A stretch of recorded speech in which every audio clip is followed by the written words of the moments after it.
January of last year, Dave Thomas, founder and spokesperson of Wendy's hamburger fast food chain, died. He was 69 years old. You know, the average life expectancy in the United States is 77. Wendy's spokespersons, however, denied any relationship between the bacon double cheeseburgers, another fast food fare he hawked on television, and his earlier near-fatal heart attack or his earlier quadruple bypass operation. Every minute, an American clutches at their chest in terror and keels over dead from a heart attack. Strikes down 500,000 Americans every year. Heart disease has been the #1 cause of death for men and women in this country every single year for the last 7 decades. The #1 cause of death in these United States. And soon, thanks to the export of our diet around the world, sought to be the #1 cause of death in the world soon. Now contrast Dave Thomas with Jay Dinshaw, founder and spokesperson of the American Vegan Society. Just a tireless advocate for the animals, a true inspiration. But I never got to meet him because he died too, apparently of a heart attack. He was 66 years old. What? Died of a heart attack? How? Never ate a burger in his life. Raised vegetarian vegan for 40 years. Made me stop, gave me pause. Went, got my cholesterol checked, and wanted to head over to the medical library to see if there's anything new in the medical literature that could help me explain Jay's death. I mean, last time I checked, we were doing pretty good. I mean, was Jay's death just a fluke? So this talk is a product of that review. I started by looking at mortality rates, comparing the death rates of meat eaters to vegetarians to vegans. Vegans are vegetarians that strive to exclude all animal products from their diet, including eggs and dairy, most often for animal suffering concerns. Well, if you look back at the vegetarian literature, you'll see all sorts of kind of circumstantial evidence based on kind of indirect guesses as to how we as vegetarians were doing. So you could point to research that said that, for example, those that ate lots of fruits and vegetables lived longer, and hey, we eat lots of fruits and vegetables. It's not actually the same thing as following real live vegetarians and vegans. I mean, what we'd like someone to do is take a few thousand of us, follow us out for a few years, and kind of see how we do. Now, one could make guesses as to what one might find if someone did something like that. Take, say, our cholesterol levels, for example. We've known for over 50 years that vegetarians have much lower cholesterol levels than meat eaters. Based on those levels, vegetarians should have maybe half the heart disease mortality that meat eaters do, and vegans should have practically none. Right? But is that true? Again, we really didn't know. But, I mean, sounds good to me. I mean, after all, cholesterol is the single biggest risk factor for heart disease, and hey, we've got the lowest cholesterol, right? It doesn't take a rocket scientist to kind of figure it all out. Unless, of course, there was some kind of adverse effect of vegetarianism somehow counterbalancing our low risk, but otherwise, we should be just cruising.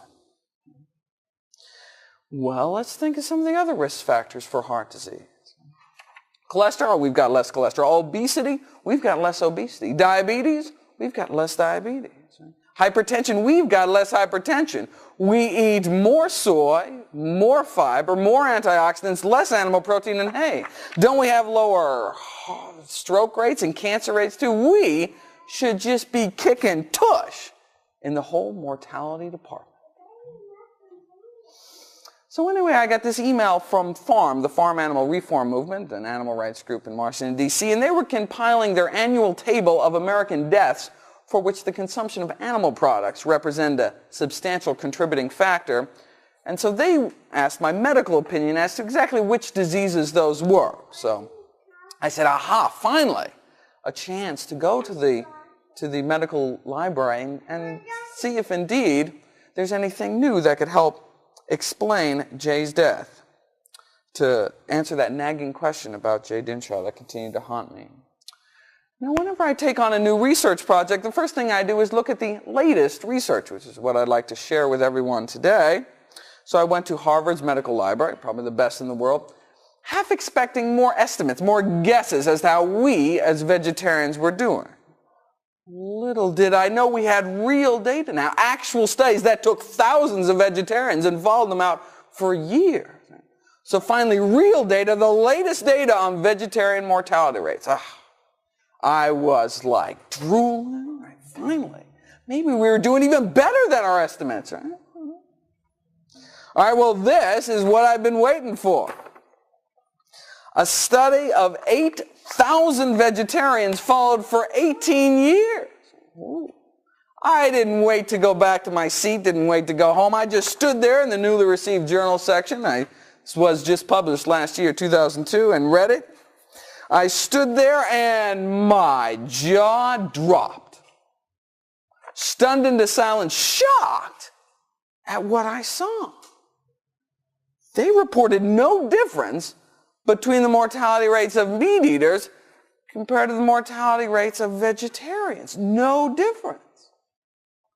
Wait a second, it doesn't make any sense. What are the top 3 killers in the U.S.? Heart disease, cancer, stroke. How could we be dying at the same rate as meat eaters? It doesn't make any sense. Well, there are 3 findings I'd like to investigate with everyone today, and that's finding number 1. Why do meat eaters seem to live just as long as vegetarians? And not only did vegetarians not seem to live longer, they had basically the same cancer death rates too, the same number of colon cancer deaths, the same fatal stroke rate, and this is what I've been worried about, the same rates of fatal heart disease. They found no difference in the risk of dying from a heart attack between those that ate meat and those that didn't eat meat. I'm saying, doesn't that go against everything we know, though? Right? What about our cholesterol? What's counteracting all of our natural potential as vegetarians? Right? Now, we don't have more heart disease than meat eaters, but certainly more than we should. Right? So I went down the list of mortality rates for all the other diseases. Same mortality rates from stroke, heart disease, same difference, same. Okay, well, at least out of the list of the top dozen or so things people die from, there were at least 2 classes of diseases for which the mortality rates were significantly different between vegetarians and meat eaters. Unfortunately, they were not in our favor. Some of the data suggested that vegetarians seem to have a 50% greater risk of dying from breast cancer, for example. But that was explained away by the fact that vegetarians tend to have less children, which is a well-known risk factor for breast cancer. So vegetarianism probably has nothing to do with breast cancer mortality. I just want to make that clear. But the second finding is less easy to explain away.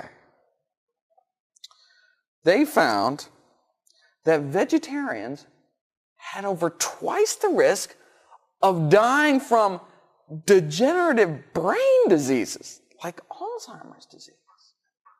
What? First of all, the fact that the only 2 differences were more vegetarian deaths, that's upsetting in itself. But what's this about vegetarians having twice the risk of dying from mental and neurological disease? I mean, when I first saw this, I said, these have just got to be some kind of weird random flukes, right? Because it doesn't make any sense.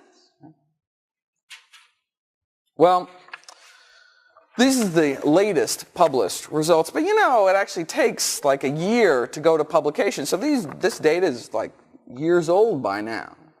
Every 5 years, all the experts on vegetarian nutrition get together and hold an international congress on vegetarian nutrition. And the last one was, just last year, April 2002. Hey.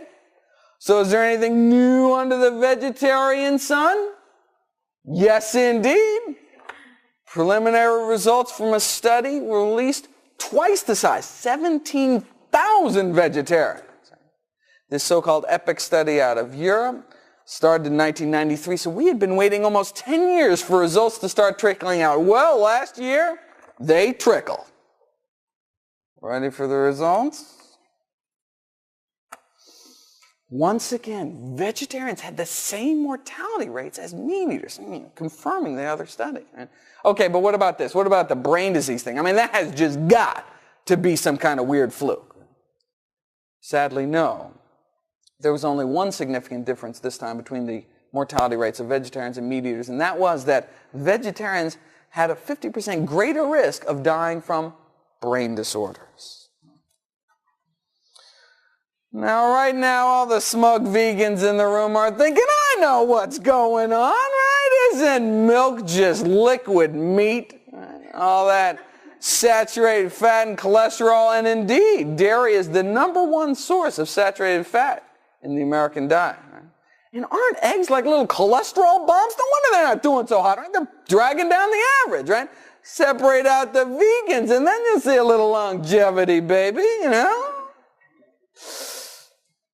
Well, unfortunately, neither of these two studies separated out the vegans. All right, so where can we turn?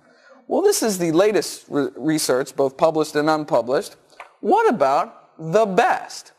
Well, you know, the best research we have to date is probably this study, published in the American Journal of Clinical Nutrition, called Mortality in Vegetarians and Non-Vegetarians. And what these 12 researchers did was took all the biggest and best studies to date and kind of pooled all the data together. So they took a decade of mortality data from 28,000 vegetarians from Germany, the UK, and California, and found no survival advantage for vegetarians.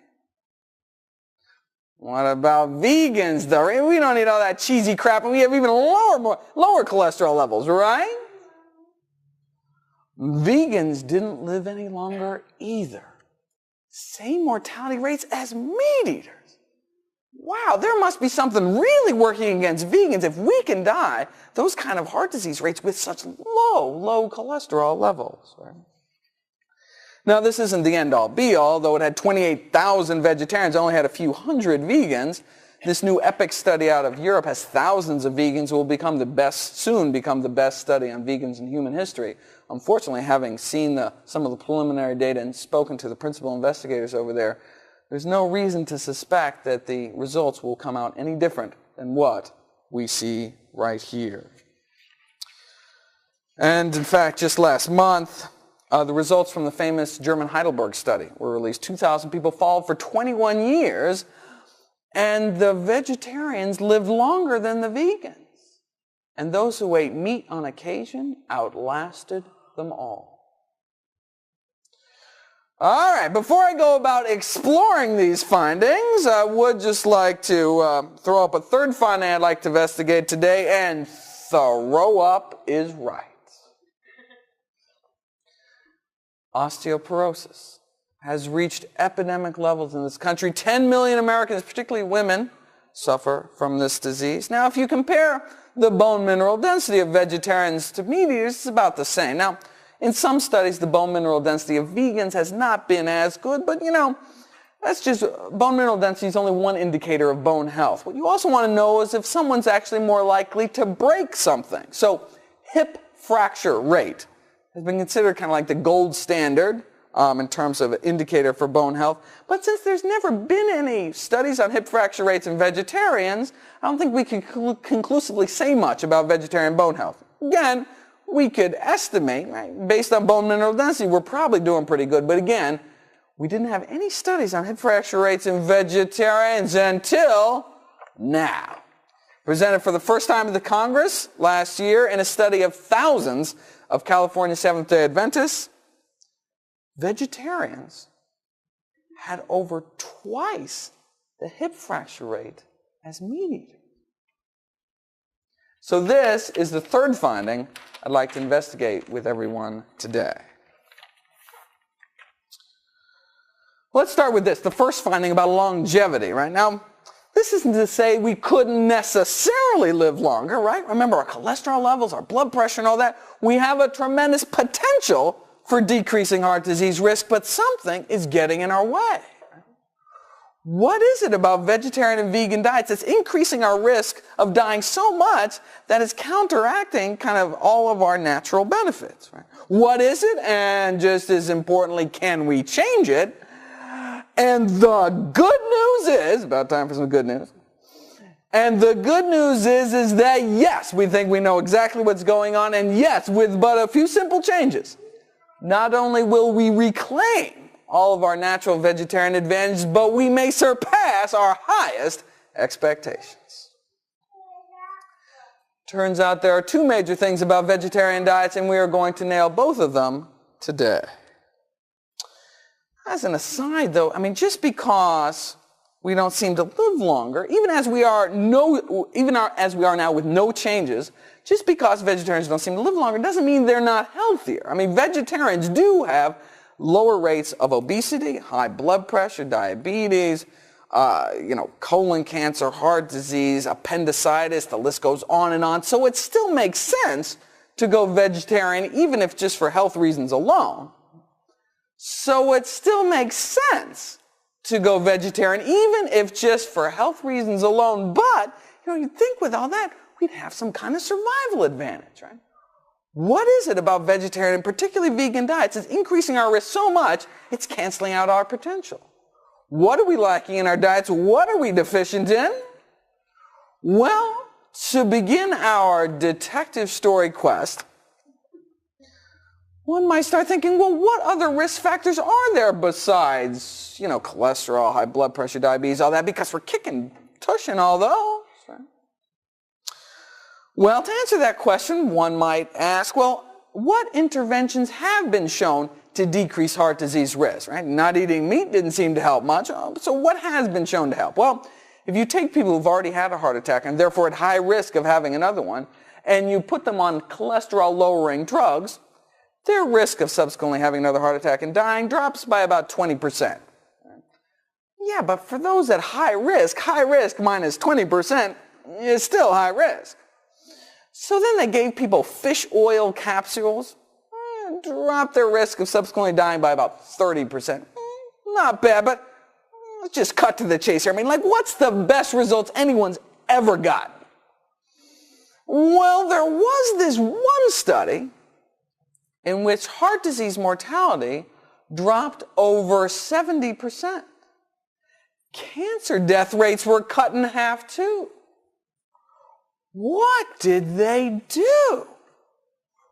Researchers were sitting around one day in France looking at heart disease data, evidently something researchers do in France.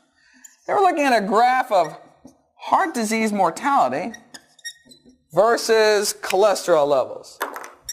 And not surprisingly, the graph looked like this. Right? The more cholesterol you have in your blood, the higher your risk of dying from heart disease. We've known about this forever, right? So let's say this is data from the United States. Now, but when you did this exact same thing, but charted people who lived in the Mediterranean region of Europe, you got a different graph. You got this.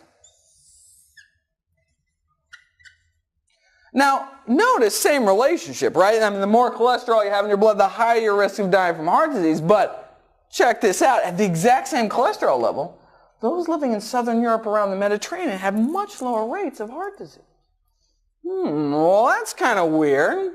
So they said, what the heck?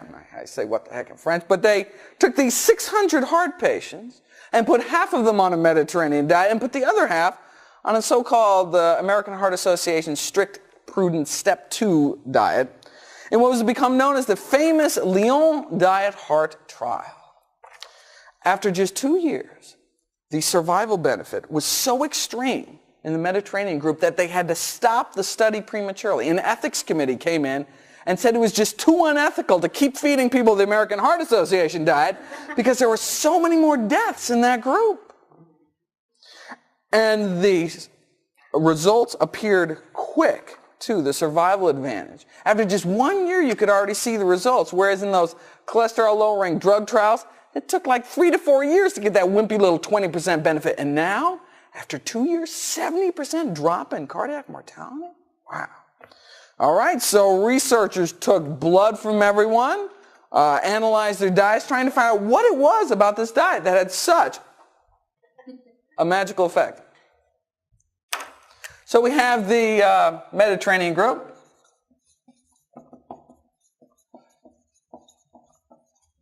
And the control group. So well, the first thing they did was looked at cholesterol levels. Right? After all, cholesterol is the single biggest risk factor for heart disease, and found that after 2 years on this American Heart Association diet, their average cholesterol was 239. What's your cholesterol supposed to be? A lot less than that, absolutely. Whereas in the Mediterranean group, after 2 years on the Mediterranean diet, their average cholesterol was 239. Exactly the same. Wait a second, 70% less cardiac mortality and the exact same miserable cholesterol? What's going on? So they looked at everyone's diet. What were these people eating? Right? Was the Mediterranean group eating a lot more fish or something? Isn't that supposed to be good for your heart? Well, no. The Mediterranean group was not eating significantly more fish. What they were eating more of, they were eating more fruits, more vegetables, more beans, more whole grains, less meat. No, wait a second. We do that. We don't have 70% less cardiac mortality. What's the deal? Well, digging a little deeper, they think they found the deal. One of the most significant differences between the Mediterranean group and the control group was what's called an omega-6 to omega-3 ratio. The omega-6 to omega-3 ratio of the control group was 20, and the Mediterranean group, it was 4. All right, well, what's an omega-6, what's an omega-3, and why does the ratio make any difference? Well, fats and oils are made up of constituents called fatty acids.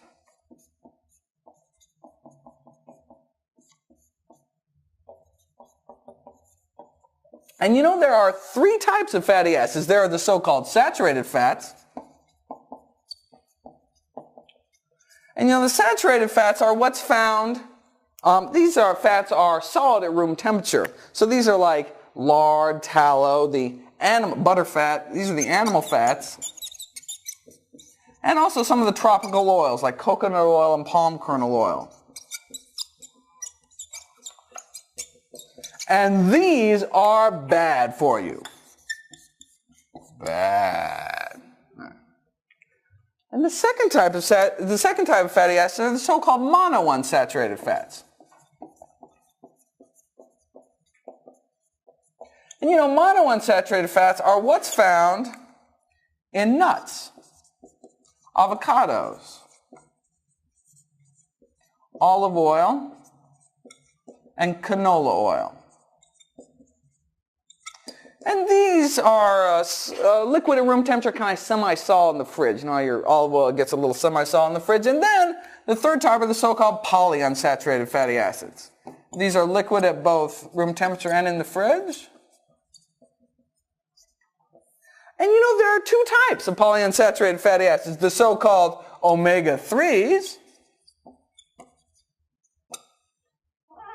and the omega-6s.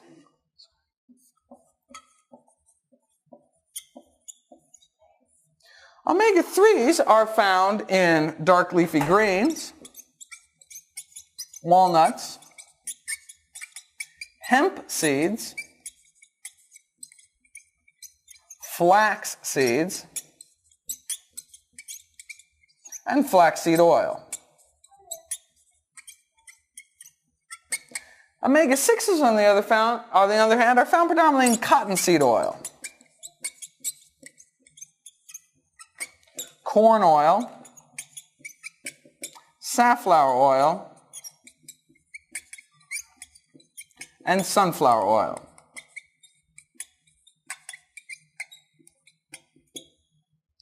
Now, to understand why this ratio makes any difference, we must take a quick diversion into the making of a heart attack.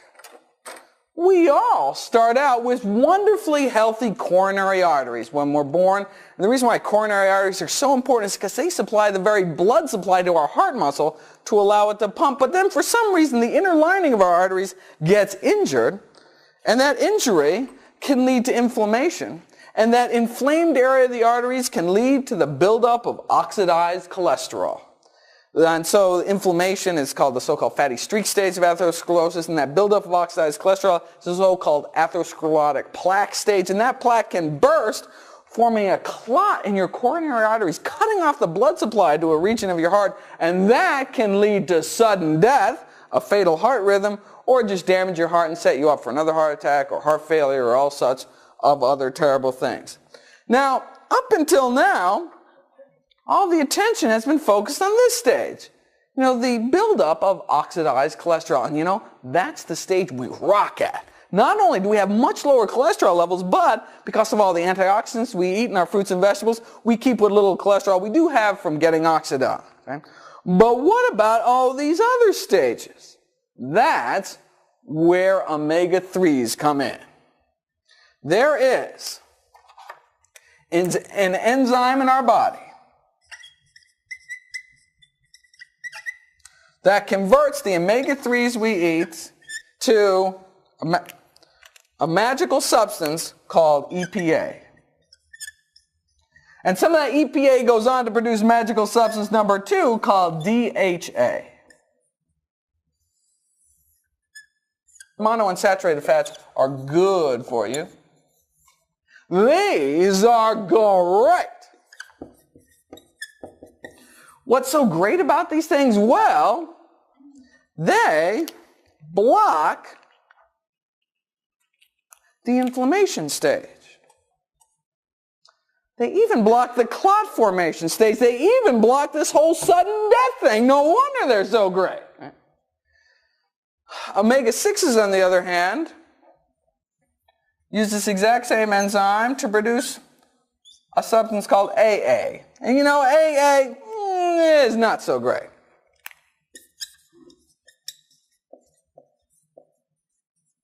But we need both of these in our diet, omega-3s and omega-6s, because these are the so-called essential fatty acids, meaning our bodies can't make them, we need to take them into our diets. Now, up until 100 years ago, our bodies, we've been eating about roughly equal amounts of omega-3s and omega-6s. So we've had an omega-6 to omega-3 ratio of about 1:1 or 1, maybe 2:1, about equal amounts of omega-6s and omega-3s in our diet. And our body's smart. It knows all about this great and not so great thing, right? So when we eat about equal amounts of omega-3s and omega-6s, this enzyme prefers omega-3s. Right? And so when you eat about equal amounts, this enzyme kind of makes omega-6s wait in line, and so you make a lot more of this stuff and less of this stuff, and that's great. But then, about 100 years ago, things started to change. Guys with names like Wesson developed all sorts of new ways to industrially produce cooking oils like cottonseed oil, which are just loaded with omega-6s. Now, when you start, and so over the last 100 years, our omega-6 to omega-3 ratio has been rising as we've been eating more and more foods containing things like cottonseed oil and corn oil. And so we've been really flooding our system with omega-6s. And although this enzyme does like omega-3s better, when you just swamp your body with omega-6s, this poor enzyme is overwhelmed, makes the omega-3s wait in line, and you make a lot more of this stuff and less of this stuff, and that's not so great. Well, what's not so great about this AA stuff, or arachidonic acid? Well, it actually goes on in our body to produce inflammation. In fact, this is actually how aspirin works. Aspirin blocks our body's ability to produce inflammation from the omega-6s we eat in our diet. And that's why many health professionals would have people at high risk for heart disease take an aspirin a day. All right, so the ideal ratio, intake ratio, should ideally be less than 4:1. 4 omega-6s for every 1 omega-3. Now you say, wait a second.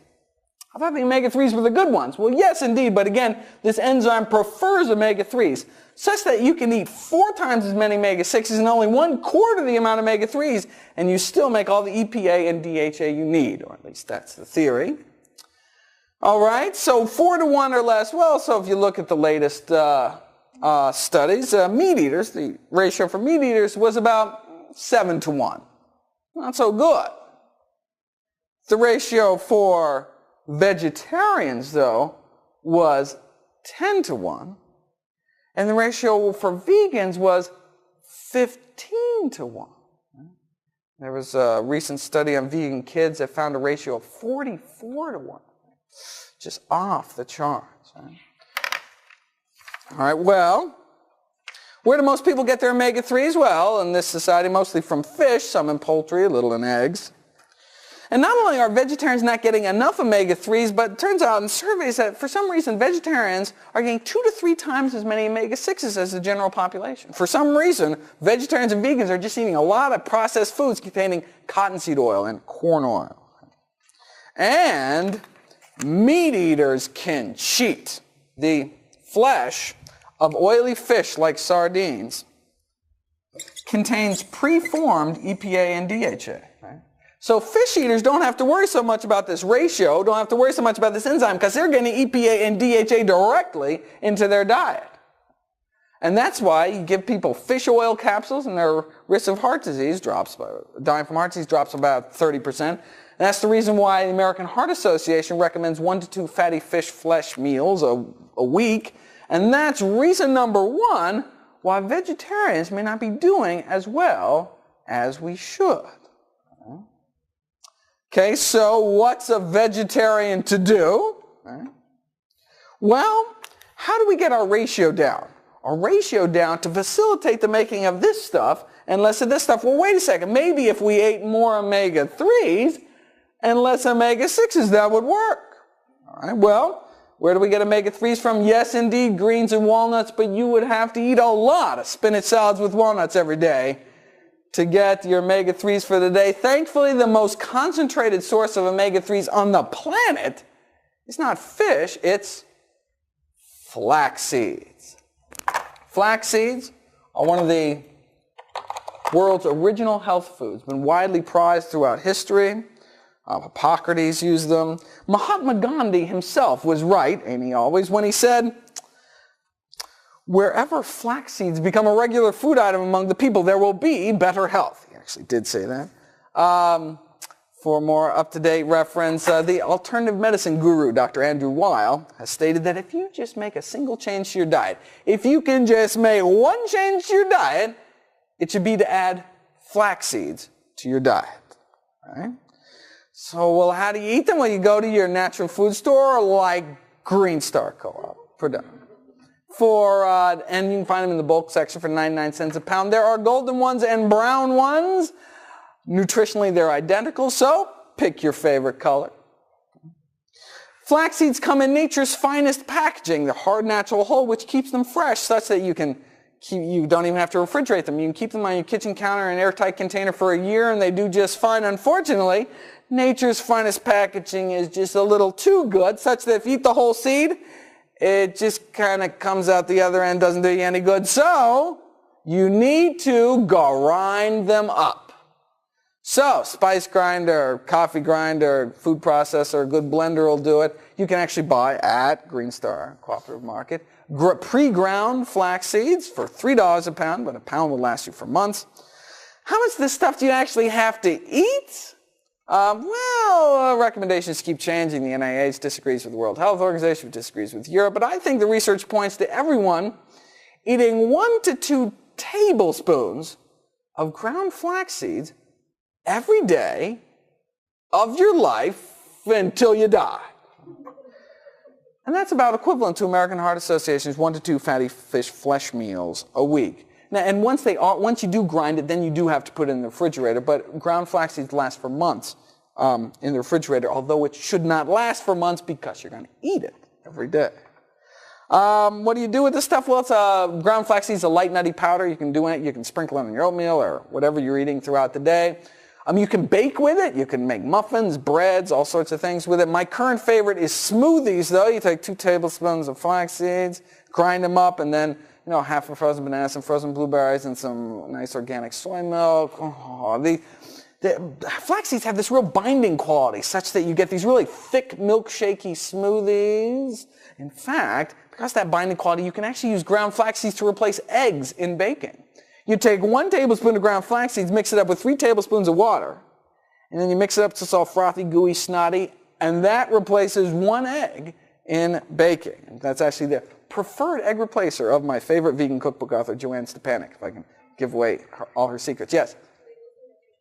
They do not, and that's the amazing thing about ground flax seeds. You can bake them 350 degrees for an hour, and it doesn't hurt the omega-3 content at all, which is quite surprising. However, that's not the case with the flaxseed oil. And the reason I don't recommend the flaxseed oil is it's more expensive, goes rancid, it won't last even a few weeks in the fridge. It tastes kind of nasty, and you can't cook with it. You can't even heat it up for a few seconds because it destroys the omega-3s. But somehow, the way nature intended in the seed, you can grind the flax seeds up, bake them all you want. Doesn't hurt the omega-3s, but when you extract out the oil, the omega-3s are very unstable, so you have to use it in like a salad dressing or something uncooked.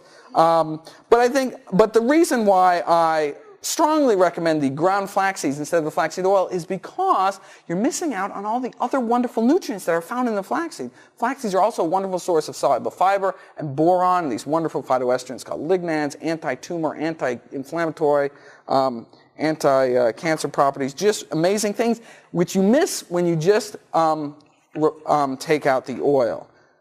Any way you cut it, flax seeds, I think, are really the best way to get your omega-3s, in many ways better than getting them from fish. To spite you for murdering them, fishies load up your body with toxic heavy metals like lead and mercury and DDT and PCBs. In fact, concerns over mental retardation and birth defects had led the FDA and the EPA to recommend that pregnant, breastfeeding women and small children limit their intake of fish in this country. Fish is a real food disaster from a food safety point of view. It can spread everything from hepatitis to cholera. Certainly, overfishing is a global environmental disaster, not to mention the poor fishies. So, when a fish-eating woman comes into my office, I've just got to hold up my hand and say, just a flax, ma'am. Sorry. Okay, now if you look at the diagram, you see that's really only half the story. Yes, we have to increase our omega-3s, but we also have to decrease our omega-6s. Thankfully, that's totally easy. All we have to do is we go home tonight, and if we have any of the following oils, if you have any of the following oils in your house, cottonseed oil, corn oil, safflower oil, or sunflower oil, you are in need of an oil change. You should throw them the hell out, and instead, if you use oils in your baking, in cooking, which you don't have to, but if you do use oils, what oil should you use instead? There we go. Olive oil is the monounsaturated oils. The single best oil is olive. But it does have a distinctive taste which may not be appropriate for all your cooking needs, and so canola oil, particularly I recommend organic canola oil because of the GMO issue, is second choice. Okay, so anyway, back to that Lyon diet heart trial. Well, how did they decrease their ratio from 20 down to 4, exactly where we want it? Remember 4 to 1? All they did was they sat down with everyone at the beginning of the study for half an hour and said, look, go home, whatever fats and oils you have in your house, throw them away and replace it with olive and canola. That's all they did, and wham, 20 down to 4, right, exactly where we want it. So, see, now, we could do that, right? Now, see, they didn't have to eat flax because both sides were eating fish, but imagine what we could do if we took our flax, got rid of those oils on top of our cholesterol levels. Remember, they had 70% drop, and they had miserable cholesterol levels, right? We are just gonna blow them away. All right. Going back to here, you'll see, if we have a lot of omega-6s in our diet and not a lot of omega-3s, it might lead to more inflammation in our body. And that's why a lot of people with inflammatory conditions like rheumatoid arthritis, etc., actually take like flaxseed oil therapeutically in large doses to kind of tip their balance over to the non-inflammatory side. And indeed, we're finding more and more diseases tend to have an inflammatory component to them. Diseases like Alzheimer's disease. Studies suggest that those people who were taking chronic aspirin long-term for whatever reason had 5 times less Alzheimer's disease. Right? Now, no one should take chronic aspirin long-term without a prescription, I think. But what we can do is, again, we can tip the balance over to the non-inflammatory side, eating more omega-3s, less omega-6s. So am I saying that the same dietary change that's going to decrease our risk of heart disease is also going to decrease our risk of Alzheimer's as well? Yes, indeed. All right, so we have explored the first reason why vegetarians aren't living up to our potential, or more accurately, kind of out to our potential. Reason number 2 is probably even more important. Let's go back to this heart disease flow chart here. You know, as vegetarians and vegans, we are blocking this step, the buildup of oxidized cholesterol. So if we, as vegetarians and vegans, take our flax, get rid of those oils, we are going to be blocking heart disease at every turn. Here, here, here, here. Well, yeah, every turn except here. Wouldn't it be cool if there's some way we could block this whole deadly cascade in the first place? Reason number 2 is homocysteine. The homocysteine story started in 1968 when a Boston pathologist by the name of Coleman McCauley saw these 2 kids. It's always bad when pathologists see people because that means they're dead. An 8-year-old boy and a 2-month-old infant both died of massive strokes. Turns out they both had a genetic defect which led to abnormally high levels of this toxic metabolite called homocysteine, which led to these damaged cholesterol-clogged arteries in these little kids. And, you know, Dr. McCauley sat down and said, you know, I wonder if this homocysteine stuff has some role to play in adult heart disease as well. Well, he, you know, like many brilliant discoveries in the medical field, he was laughed at and ridiculed for years, but now we know. Now we know that homocysteine is a vasculotoxin, meaning it directly damages our blood vessels. Even moderately elevated levels of this toxic substance have just been shown to be a setup for heart disease. Okay. So now the goal is to have a homocysteine level under 10.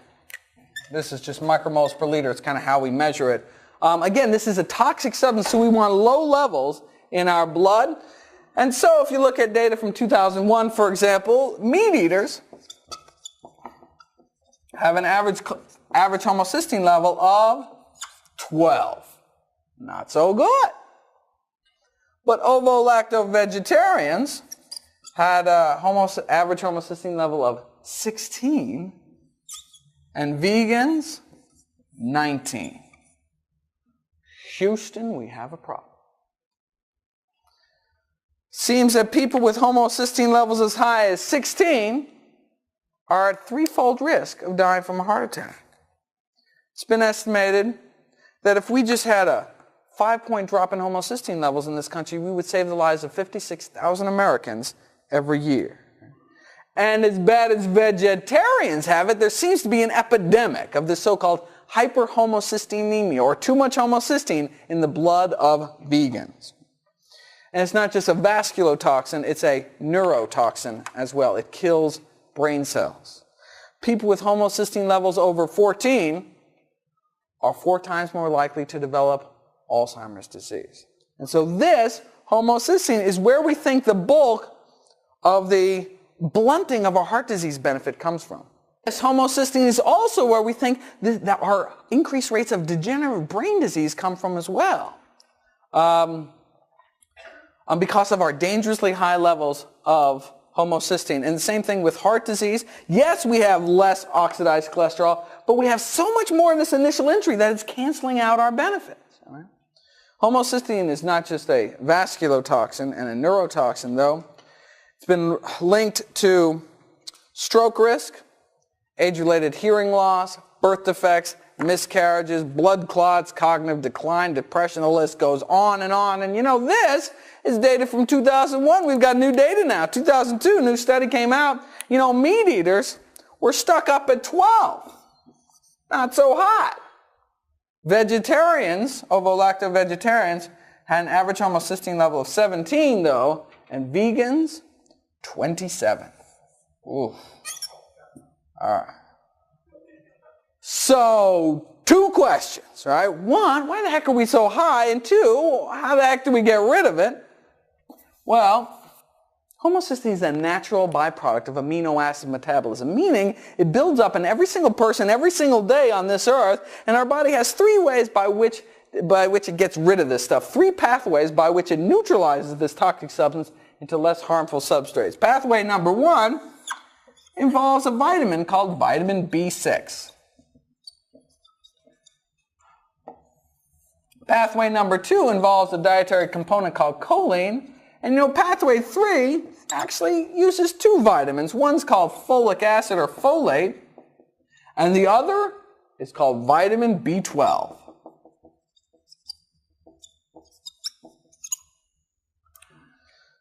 Pretty much everyone gets enough vitamin B6. It's found widely through animal and plant foods. Same thing with choline, found widely through the animal and plant kingdom. But folate is found almost exclusively in plant foods, and this vitamin B12, as many of you know, is found almost exclusively in animal-derived foods. This, folate, is the reason why meat eaters are stuck up at 12, right? They're just not eating enough fruits and vegetables, not getting enough folic acid. But this, vitamin B12, is the reason we have such terrible rates of hyperhomocystinemia, or we have such dangerous levels of homocysteine. More and more evidence is accumulating that we, vegetarians and vegans, are just not getting enough vitamin B12 to adequately lower our homocysteine levels. And it turns out for vegans, some vegans aren't even getting enough B12 to avoid the classic B12 deficiency disease, right? It used to be thought, you don't need to worry about your B12 because you need so little, and it's kind of on everything and you store it up for years. What's the big deal? Severe irreversible brain damage. That's the big deal. Well, what about herbivores like gorillas, right? They don't take no B12. They seem to be doing pretty good. Well, they also eat bugs, dirt, and feces.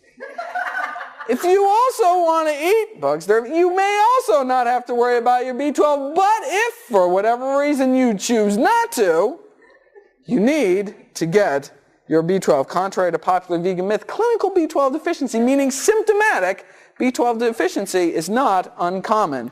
And I will spare you the gruesome scare stories of the vegans that have died, went blind, were paralyzed because of not enough B12.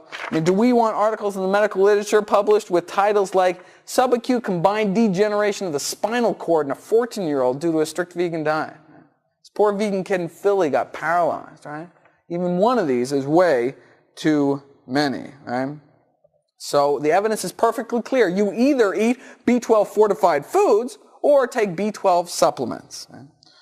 I don't need fortified foods there, partner, because I get all the B12 I need from fermented foods like tempeh and miso and sea vegetables.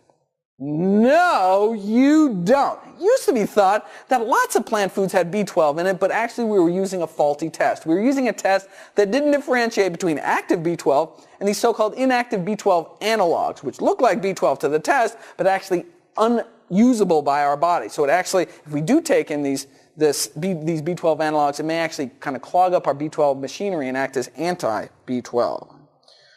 Wait a second, can't I just go into my organic backyard garden and kind of pull up a carrot and not scrub all the dirt off? If I may turn your attention to one of the most prestigious sources of vegetarian nutrition knowledge, the Vegetarian Nutrition and Health Letter out of Loma Linda University, March 2002, they had a great article called The 10 Most Common Myths About Vegetarian Diets, and myth number 1 was, drumroll please,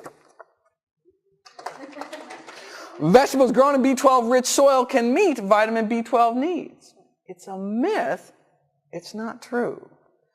Okay, so I'll get into the nitty-gritty exactly how we should get our B12 in just one moment. I cannot help but mention one last study. The results from a really landmark study were released last year at the Congress by this Australian researcher who took all these vegetarians who had low B12 levels and had them fill out a well-being questionnaire, kind of how you're feeling, how you're doing, what's your mood, and then gave them B12 for a couple months, and then had them come back, fill out the survey again, and found that those whose B12 levels rose had highly significant improvements in well-being compared to like the sugar pill group. Right? So, and they felt better. They just had more reserve energy. In fact, my favorite anecdote is from Alex Hersheft. He's the president of FARM, founded Meat Out Day, president of the Animal Rights Conferences. He told me he was feeling tired and sluggish. Then he took his B12 and it was like wham, in his words, quote, "The effect was almost immediate and remarkable. My stamina and energy level are up and I feel middle-aged again instead of a tired old man." So take your B12. Odds are you'll feel better. Your homocysteine levels will go down and you'll reduce your risk of getting paralyzed, demented, and dead. All for just pennies a day. You cannot get too much B12. You just kind of get expensive urine. So you cannot take too much B12. Now your body can only absorb a certain amount, so you can't just go a couple months and take a whole bottle, right? But you need a regular, reliable source. But no, you cannot get too much B12. You just kind of excrete it out. And no, in fact, pregnant women really need to get B12 because they're getting B12 for 2. What about lacto-ovos? Well, ovo-lacto-vegetarians, those who eat eggs and dairy regularly, probably get enough B12 to avoid the outright B12 deficiency disease, but aren't getting enough B12 to adequately lower their homocysteine levels. It's kind of like vitamin C and scurvy. To avoid scurvy, the vitamin C deficiency disease, you just need like 6 milligrams of vitamin C a day. It's like nothing, right? Now, but if you actually want a functioning immune system and all the other wonderful things that vitamin C in foods does, well, you need it like 10 times that, like 60 or 100 milligrams a day. See, that which you need to avoid deficiency is not necessarily what you need for optimum health. The same thing with vitamin B12. About 25% of all ovo-lacto-vegetarians have a functional B12 deficiency, meaning their homocysteine levels are just too high. And that figure may be more like 80% for vegans who've been vegan for 2 or more years. So B12 deficiency is actually not uncommon at all in the vegetarian community, but it needn't be so, right? Nothing's written in stone. All we need to do is get our B12. And the studies have already been published. You take a whole bunch of vegetarians and vegans, you give them B12, and wham! Their homocysteine levels drop like a rock down to 8. Not up at 12? No. The only reason the meat eaters are stuck up at 12 is because they're not eating enough fruits and vegetables, right? But we can take advantage of our folate intake, right? And as soon as we get our B12, wham, down to 8, down into the safety zone. Right. And meat eaters are catching on. This, in a recent study called Vegan Diet-Based Lifestyle Program Rapidly Lowers Homocysteine Levels. They took these they took these meat eaters, put them on a vegan diet for 1 week. 1 frickin' week, and found that those with the highest homocysteine levels had their homocysteine levels drop by over 20%, right? The vegan diet is like magic. But now these were meat eaters, so they're like B12 coming out their ears, right? I mean, but all they needed was some fruits and vegetables to bring their homocysteine levels down. But imagine what we could do. We get our flax, get rid of those oils, take our B12, on top of our cholesterol levels, our blood pressure and all that, we are just going to walk all over. All right. So what we need to do to fight homocysteine, vitamin B12 in B12 fortified foods or supplements. If you want to do supplements, there's kind of 2 ways you can do them, weekly or daily. Probably the simplest method is to chew up 1 B12 tablet containing 2,000 micrograms or more once a week. So you can go down to Green Star Co-op and get these 5,000 microgram tablets. And so you can cut them in half and just take 1/2 of one of those pills once a week. Share a bottle with your friends. Comes out to be about $5 a year. Pick a day of the week. You know, I know my B12 day is Monday. I know every Monday I got to update the Mad Cow page, take my B12. You know, it's kind of part of my life. You know, that's what. B12 is indeed water soluble. So you can take it once in a week and that's enough? You can, if you take high enough doses, you can take once a week because your liver actually stores it up. Although you can certainly, if you don't like to take, if it's hard for you to remember to take something once a week, and rather get in the habit of taking something once a day, then you have to take much less, 100 micrograms once a day. So if you have a multivitamin or something you take once a day, you should check to see if it has 100 micrograms or more of vitamin B12. And all B12, thank you for that question, all B12 in supplements and fortified foods is vegan. It's bacteria derived. It's all, they just put it in a stainless steel tank. None of it is animal derived. It's just too expensive. So having said that, some of the other filler ingredients might not be vegetarian. It might have gelatin in the capsule or something, but the B12 itself is vegan. All right, now for those of you who don't like taking supplements, well, you can get all the vitamin B12 you need by eating B12 fortified foods. The only thing you have to remember is if you rely exclusively on B12 fortified foods, you need to get at least 2 servings a day, separated by like 6 hours. So if in the morning you have a cup of B12 fortified soy milk, then in the afternoon or evening you can have something else with B12, like a teaspoon of the Red Star Vegetarian Support Formula nutritional yeast, or a lot of the fake meats and rice milks and soy milks and breakfast cereals, cornflakes, Raisin Bran, grape nuts. They all have vitamin B12 in them. You just have to read your labels. What about ovo-lactose? How much B12 is in the eggs and dairy? Well, you would have to eat like 5 eggs a day or 3 glasses of milk. That's an awful lot of saturated fat and cholesterol. Certainly would not recommend that. Okay. I don't seem to have those. Did you give me a stack of? Oh, there they are back here. I don't seem to have time to cover some of the other things like osteoporosis or chromium, copper, iron, iodine, magnesium, riboflavin, selenium, or zinc. So I typed up all my cut to the chase recommendations, and we will pass them out as we speak and run through them before I conclude and take questions. All right, that will be, as that's going around the room, Dr. Michael Clapper, in part based on his vegan health study, describes the status of minerals in the diets of many vegetarians and vegans as underappreciated, underconsumed, and underabsorbed. Right? If you'd like to read what Dr. Clapper says about the mineral status, our mineral status, I encourage everyone to read this very important article, which is found online on the bottom of that. You'll see it on your handout when you get it. Or, of course, if you don't have internet access, you can use the library, although it's probably only open for about 2 minutes. We'll hear the ding. Or you can, of course, read it up here. I have its copy up here. All right, almost everyone have it. Let's start at the top here. Vitamin B12 and omega-3s, we talked about that. Fortunately, I didn't get to talk about all this juicy stuff about DHA. Suffice to say, if you are even contemplating getting pregnant or are diabetic, you should take 300 milligrams of DHA every day, such that your baby gets it from months before, ideally months before conception, throughout weaning. And there are vegan sources in veggie caps available. It may actually be reasonable for all non-fish eaters to take DHA. It is an unanswered research question at this point. That is in addition to flaxseed for diabetics and pregnant and breastfeeding moms. Yes, indeed. And may be appropriate for everyone. That's an unanswered question. Next, everyone have the copy? Get your vitamin D. Major study published in the American Journal of Clinical Nutrition last summer found, quote, irrefutable evidence that vitamin D deficiency is a major unrecognized epidemic in the United States. Wait a second, isn't it just a sunshine vitamin? Can't you go out and just get a little sunshine?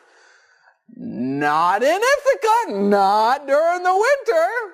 Unfortunately, during the months of January and February, the sun's rays at this latitude are at such an angle that no matter how long you sunbathe naked here in Ithaca during January and February, you are just not going to make enough vitamin D, so you need to get it into your diet. One can actually get an entire day's supply naturally in a few mushrooms. Shiitake mushrooms and chanterelle mushrooms actually have natural vitamin D in them, but you have to eat like a dozen mushrooms a day.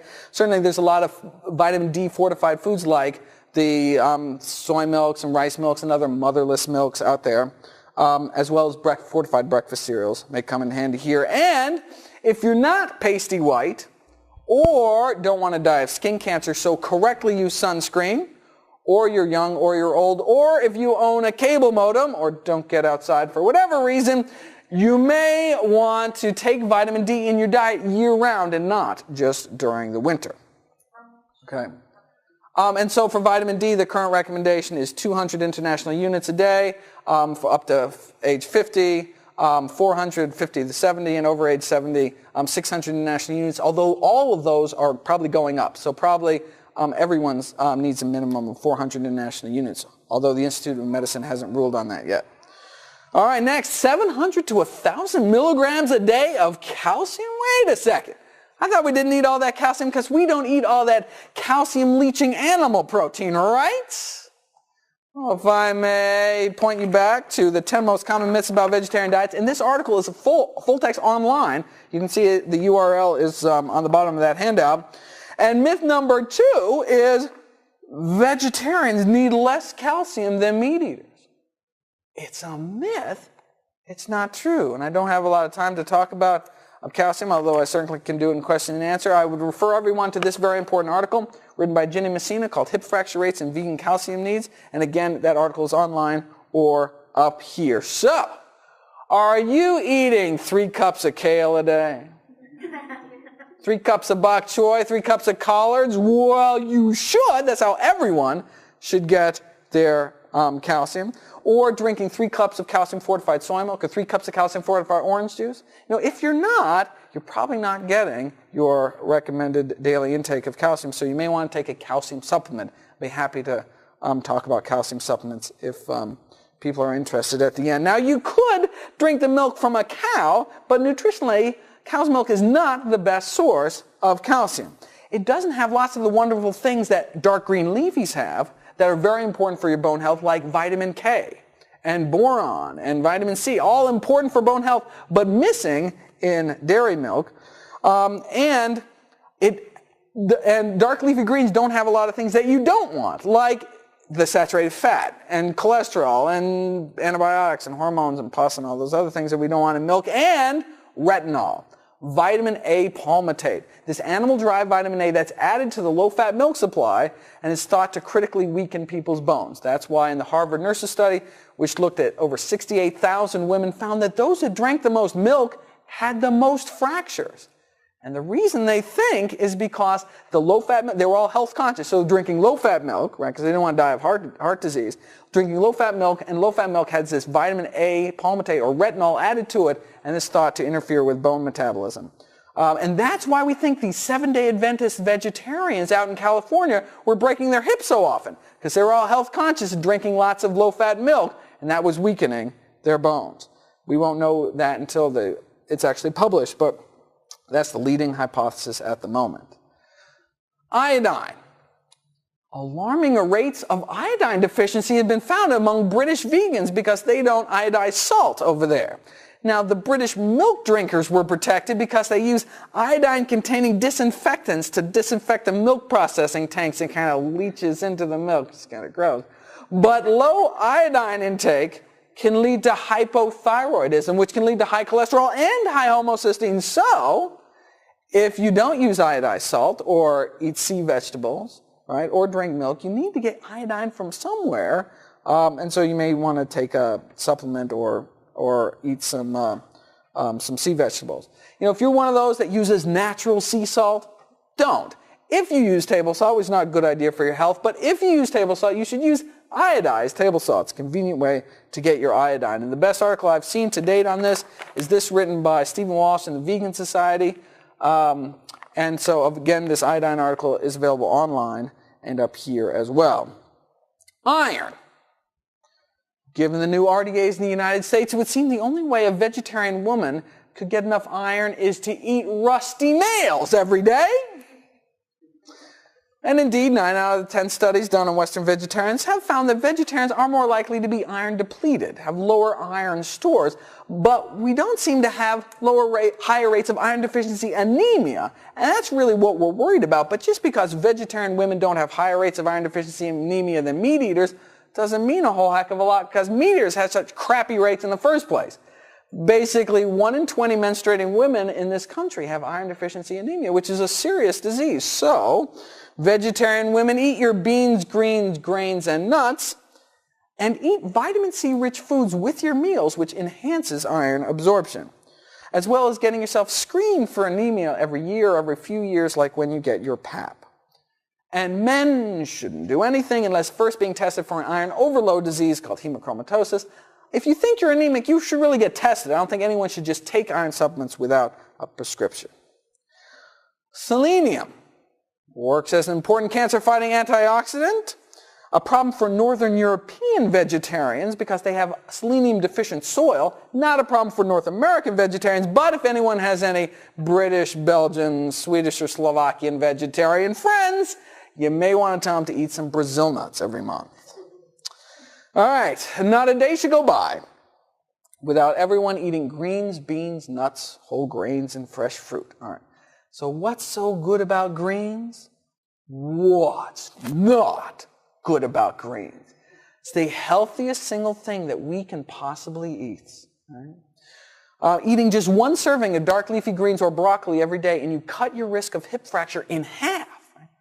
I am just in awe of greens. You should eat them every day. While we're on the subject of best and worst, the greens are the best thing we can eat. Anyone know what the most toxic or dangerous food or food ingredient in our current food supply is? What's the worst? Sugar's bad, but there's worse. Soda is bad, but there's worse. Coffee? Yeah, a lot of coffee is bad, but there's worse. Shout it out.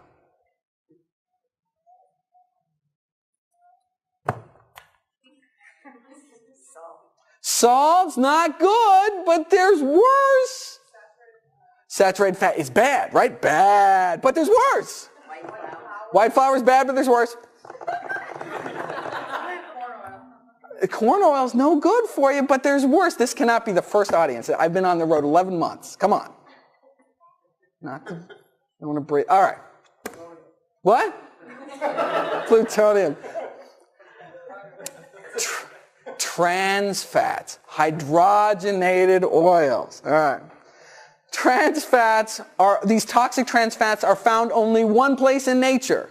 Animal fats. All animal fats contain these toxic trans fats. But, thanks to better living through chemistry, the food industry found a way to synthetically create these toxic fats by hardening vegetable oil in a process called hydrogenation, which rearranges their atoms and makes them act more like animal fats.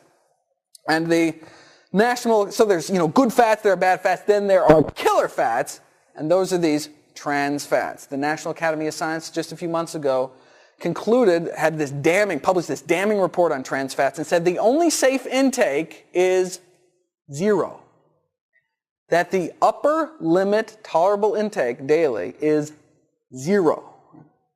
Now wait a second, if the National Academy of Sciences is saying the only safe intake is 0 and it's only found in animal foods and processed foods, are they telling everyone to go vegetarian?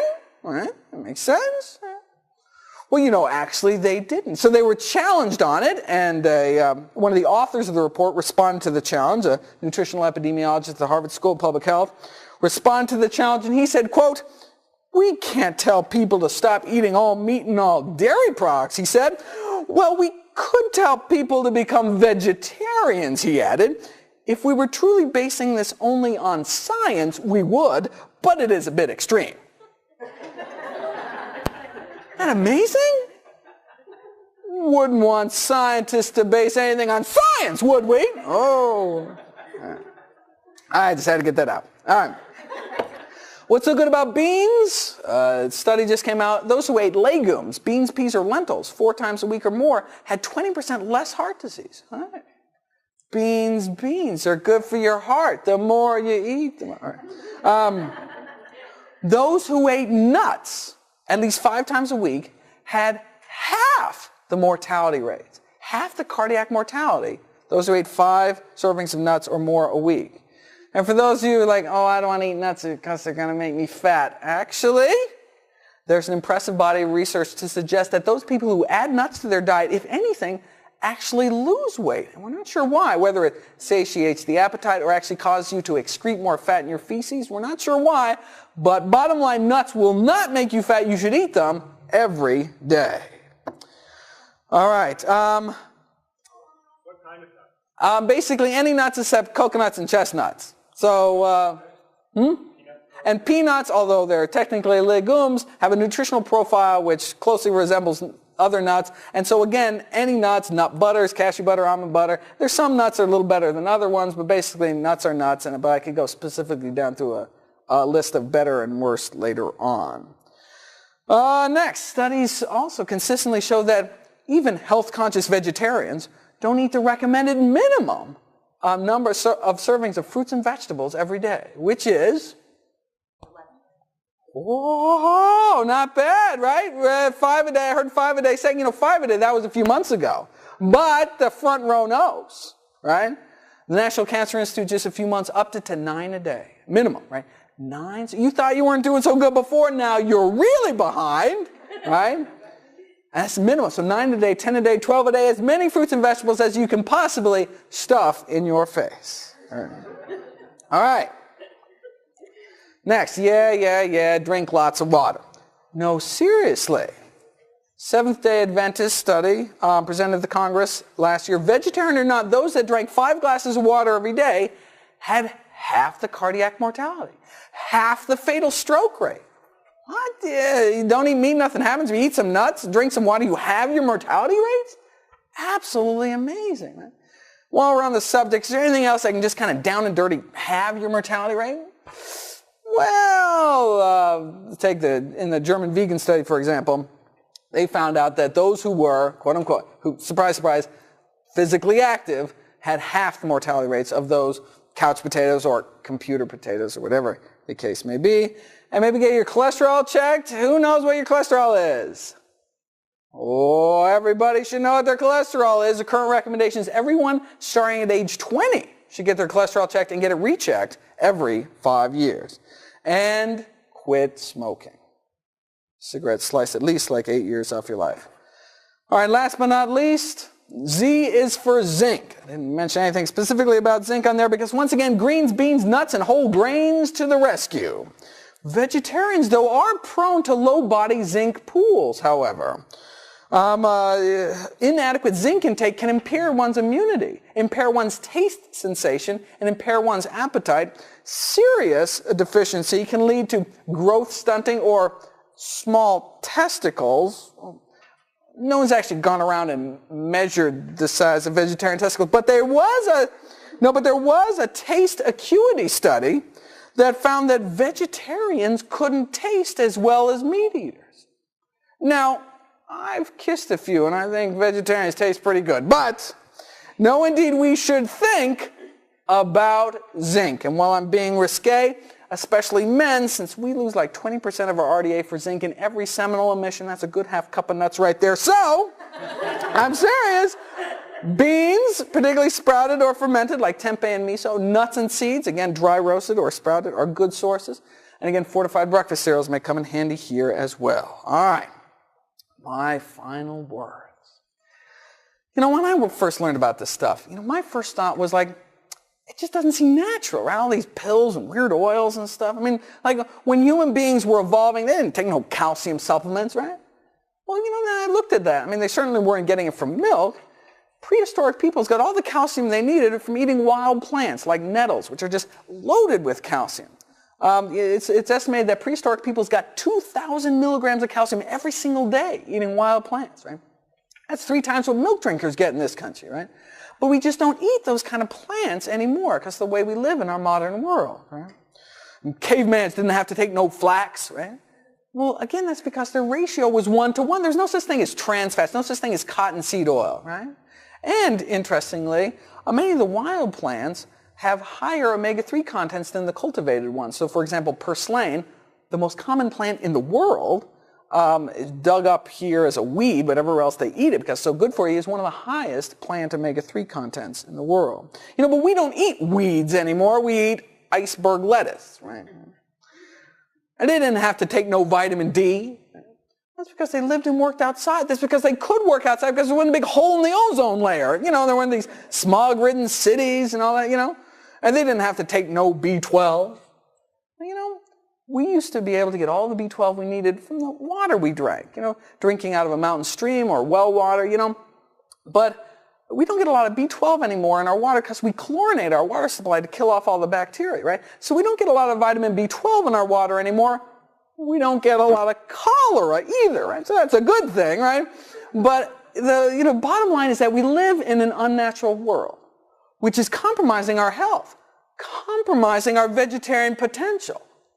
But we can reclaim that potential with but a few simple changes and live a long life in optimum health. Thank you.